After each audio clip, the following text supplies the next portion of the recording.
Selamat pagi pemirsa, apa kabar Anda di pagi hari ini? Senang sekali saya Graciela Taime dapat menjumpai Anda dalam Berita Papua. Sejumlah berita menarik dan teraktual telah berhasil dirangkum tim redaksi kami. Berikut 3 berita utamanya hari ini.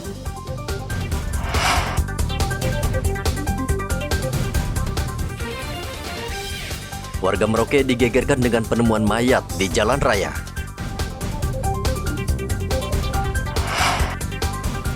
Kapal berbendera Belanda dengan penumpang 3 orang hilang di perairan Sorong.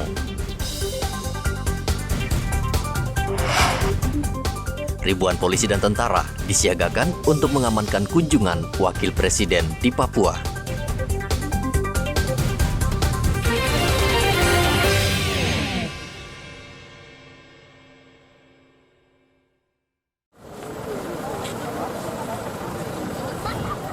Warga di kawasan Kampung Pertanian Mopah Lama Merauke, Papua Selatan digegerkan dengan sosok mayat yang ditemukan tergeletak di jalan dengan tubuh penuh sejumlah luka. Polisi menduga luka tersebut bekas penganiayaan.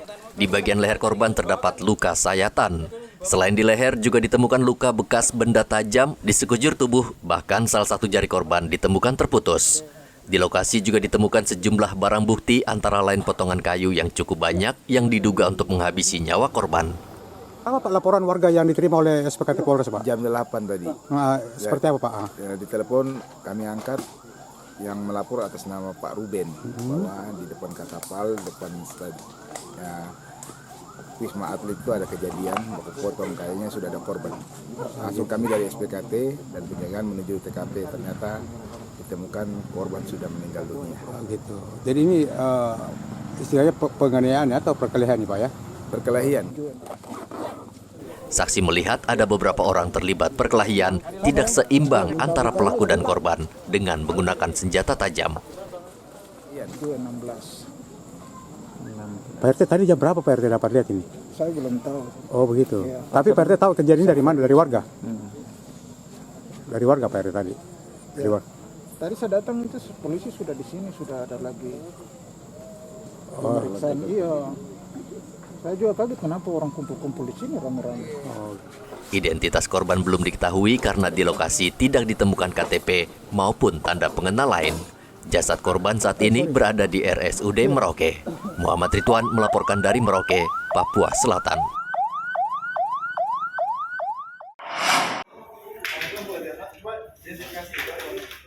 Polres Kaimana menangkap sejumlah warga yang hendak mengibarkan bendera bintang kejora lambang organisasi Papua Merdeka atau OPM. Polisi langsung ke lokasi setelah mendapat laporan dari warga tentang rencana pengibaran bendera tersebut. Selain menangkap sejumlah warga, polisi menyita 97 bendera bintang kejora serta umbul-umbul sebagai barang bukti. Setibanya di TKP kita memang mendapati ada beberapa masyarakat yang sedang mengibarkan bendera bintang kejora. Selanjutnya kita langsung mengamankan barang bukti dan terduga pelaku yang melakukan pengibaran tersebut. Adapun BB yang sudah kita amankan sebanyak 97 buah bendera bintang kejora, 3 buah bendera Uni Eropa, 1 buah bendera Amerika Serikat, 2 buah bendera Selandia Baru, dan 6 buah umbul-umbul dengan gambar bintang kejora juga. Untuk tindakan yang sudah kita lakukan sekarang, kita sudah melengkapi administrasi termasuk laporan polisi, SP gas dan lain-lain. Kita juga sudah melakukan pemeriksaan kepada terduga pelaku. Kita mengamankan BB dan selanjutnya kita sementara mencari saksi-saksi tambahan untuk melengkapi penyidikan kita. Untuk tindak lanjutnya kita akan melengkapi administrasi seperti yang sudah saya sampaikan sebelumnya, memeriksa saksi. Selanjutnya kita akan berkoordinasi dengan kejaksaan terkait tindak pidana yang sedang kita tangani. Dan untuk situasi Kaptipmas sendiri, Kapolres Kaimana melalui Bapak Kabak-Op sudah memerintahkan kita untuk patroli skala besar untuk mencegah gangguan Kaptipmas dan mencegah hal ini terjadi lagi. 1 Desember kerap diperingati sebagai Hari Kemerdekaan Papua oleh OPM atau warga yang mendukung Papua lepas dari NKRI. Mereka kerap mengibarkan bendera bintang kejora sebagai simbol perjuangan kemerdekaan Papua. Para pengibar bintang kejora bisa dikenakan pasal makar dalam KUH pidana dengan ancaman hukuman seumur hidup karena berencana menggulingkan pemerintahan yang sah. Topan melaporkan dari Kaimana, Papua Barat.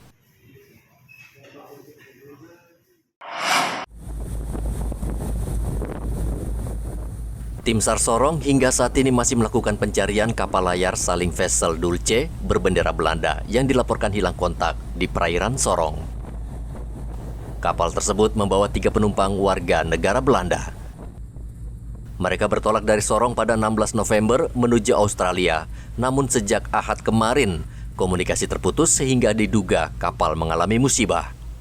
Tim SAR mengerahkan 2 kapal untuk melakukan pencarian di sekitar perairan Sorong, namun hingga saat ini belum membuahkan hasil. Topan melaporkan dari kota Sorong, Papua Barat.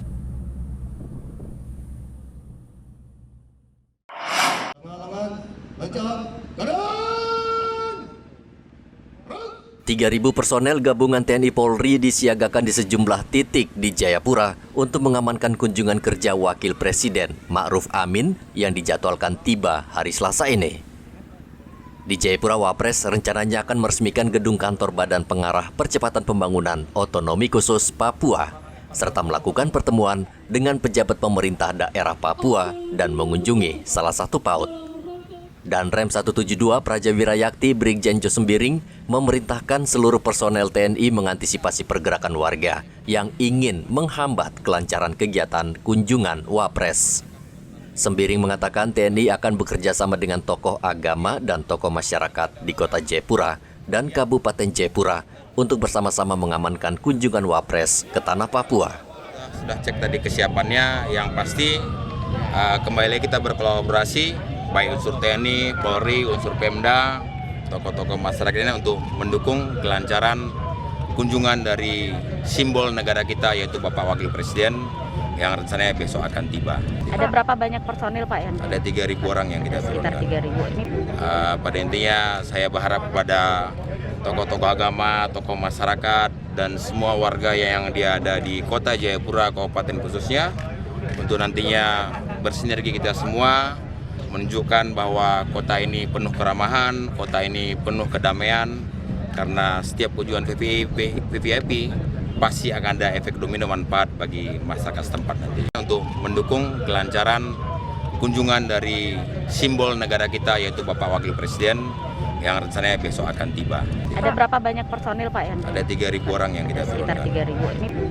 Pada intinya saya berharap kepada tokoh-tokoh agama, tokoh masyarakat, dan semua warga yang ada di kota Jayapura, kabupaten khususnya untuk nantinya bersinergi kita semua menunjukkan bahwa kota ini penuh keramahan, kota ini penuh kedamaian, karena setiap kunjungan VVIP pasti akan ada efek domino manfaat bagi masyarakat setempat. Sembiring berharap warga Jayapura bisa memberikan contoh yang baik bagi daerah lain. Ia meminta warga yang ingin bertemu Wapres sesuai dengan prosedur dan tidak menerobos pengamanan presiden seperti insiden di Bali. TNI dan Polri juga menyiagakan 1.300 pasukan untuk mengamankan kunjungan Wapres ke Merauke. Pasukan akan ditempatkan di sejumlah tempat seperti kawasan Bandara Mopah Merauke, penginapan dan tempat kegiatan Wapres. Wapres dijadwalkan berada di Merauke, Papua Selatan selama 2 hari. Dan salah satu agenda Wapres adalah bertemu dan berdialog dengan sejumlah petani. 1.100 personil TNI, Polri, ada TNI Angkatan Darat, Laut, Udara, Kepolisian, dari Brimob, kemudian Pemda juga. Di Merauke. Terbagi berapa sektor mungkin nanti? Ada beberapa sektor lah, bisa 3, bisa 4, bisa 5, bisa 10. Setelah kunjungan ke Papua Selatan, Wapres akan bertolak menuju Papua Barat. Hendra dan Muhammad Ridwan melaporkan dari kota Jayapura dan Merauke.